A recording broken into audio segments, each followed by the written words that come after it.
boogeyman. Run, Randy, run!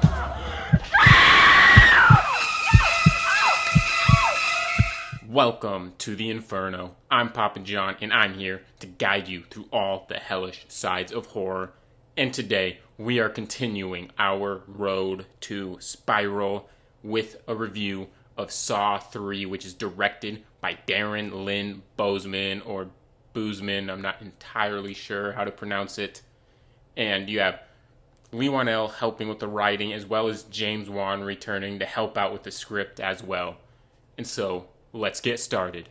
So in Saw 3, Jigsaw puts Jeff through this, trials and tribulations because Jeff lost a son and he kind of has to confront people that may or may not have been responsible for his son's accidental death. And so you just kind of get this nice grieving storyline with that. And then you have Lynn, who comes in and basically is a nurse that is tasked with taking over Jigsaw and making sure he stays alive until Jeff finishes his tests. So the biggest positive I can give this movie is probably Jeff's storyline. I just love how they explore his grieving process. And as someone that's a fan of revenge horror, weirdly enough, it kind of has a lot of that revenge horror twist to it, even though at first it feels a little out of place within the previous two movies, because the previous movies, they're people that Jigsaw traps, hoping that they'll learn a lesson and find their ways out. Where in this one, the people that are trapped have no say. They have no control over whether they survive or not. And so from that aspect, it felt a little out of place. And now getting into the traps. The rack trap sequence was honestly one of the most disturbing scenes I've seen in a while. And I mean that in a positive way. There's just something about bones cracking that gets to me. Even when it's not a horror movie, it still gets to me. And then you have the, rotten pig slushy trap, which is very disturbing in a way, almost vomit-inducing. Not for me, but for squeamish people, probably. And then you have the ice trap, which isn't nearly as horrific in a sense, but it has this nice visual aesthetic to it that I just kind of appreciated. So the storyline in general, I did really enjoy. But the story structure I'm kind of mixed on, mainly because when Amanda's flashbacks would happen, it felt like it was taking me out of the movie. I didn't feel invested in them at all. I felt like it was just distracting me from the main characters of Jesse and Lynn. But then when the twist happens, they're obviously vital scenes.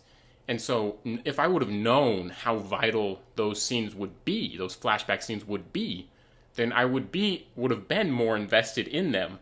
But they had already passed by the time the twist happens, and so therefore it affected my enjoyment level of the movie as a whole. But I also feel like on rewatch, knowing they're vital, I'll be much more invested in them, and so I don't think it'll really be that mixed. I think it'll probably be a positive on rewatch, but I can't say for certain that it will be. There are two main things that really hold this movie back for me personally. The first one is the fact that this movie, compared to the first two, severely lacks a compelling ticking clock. It does kind of have one with the fact that Jigsaw, when he dies, there's a bomb that'll go off. There's no, clear amount of time left, which on paper sounds like a decent idea, but in the execution, you don't have that, oh gosh, we have 10 seconds, and it, increases the tension because you only have a few minutes left or something, where in this, it just felt like you were sitting there waiting for something to happen, but nothing ever actually did happen. On Jeff's side, it's mainly on Jeff's side where this becomes a big issue, is because in the other ones, they had a set time they had to come out of the traps. 6 p.m. in the first one. You had an hour and a half to 2 hours, I think 2 hours in the second one. You had set times these people had to be out of the traps. But with Jeff's storyline, yeah, there's a ticking clock once he opens the door, each door, but he could have just sat in the hallway for 2 months, and he would have just been just fine. Now, the people in the traps might not have been, but he would have just been perfectly fine. Nothing would have happened to him. His wife's probably head would have blown off or something, but There's no ticking clock for him. He can just sit there in the hallway as long as he wants, as long as he doesn't open a door. And then the ending to this movie, I really did not like the ending to this movie. The twist on paper, I don't have any issues with, but combined with the story structure, like I already said, it's the mixed aspect. That side of the twist, I didn't entirely have a story issue with. But there's one element that is apparently a twist. When I started reading reviews and stuff, they were talking about it like it was a twist. But when I was watching the movie, I didn't realize it was a twist. I thought they just told us, like at the beginning of the movie, that Jeff and Lynn were husband and wife, or former husband and wife. I didn't even realize that was a twist. I thought it was just obvious. And given the fact that people were calling it a twist in their reviews and stuff, I guess it was just too damn predictable that I didn't even realize it was supposed to be a twist. And so that's a negative. But the big thing I really do not like about this movie is the execution of killing Jigsaw. I don't mind the story idea of killing Jigsaw. Given the fact that there's a bunch of more sequels, it might become an issue later on. But in terms of this movie and kind of capping off kind of a Saw trilogy, I think it worked really well to kill him off.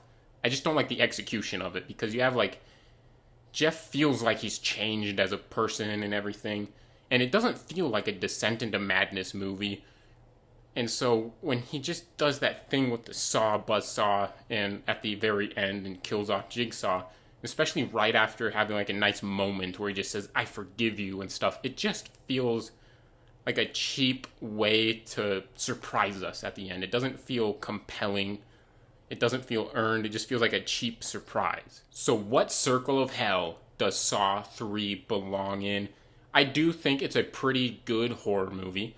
I think it's probably the worst one so far out of these first 3 movies, but I still think it's a pretty good horror movie. And it's a movie that I think might change its circle depending on how I view the other sequels, because in franchises especially, if there's a movie you kind of enjoy, but then there's 5 movies that are better, then my rating would fall on a movie like this. Whereas if the other movies just end up being complete dog shit, then the rating of this might rise a little, because there's not quite as many to choose from in terms of the franchise. And this is one of those movies where it kind of depends on the execution of the later sequels. But as of right now, I still think it's a pretty damn decent, damn good horror movie. It's not the greatest, but I still think it deserves to be in the 3rd circle of hell, among the various degrees of greatness, but towards the bottom of it. So go ahead and tell me your thoughts on Saw 3 in the comment section down below. Tell me what to expect from these sequels, because 4 and 5, I have absolutely no clue what to expect. 6 is actually the sequel I knew quite a bit about before starting this review series, and so I kind of have certain expectations for that one. Saw 7 and 8, I have pretty low expectations for, but we'll just have to wait and see. And so comment whatever you want down below, I don't care. Smash the thumbs up icon if you enjoyed this review. Smash the subscribe button, hit that notification bell as well, and as always, have one hell of a good time.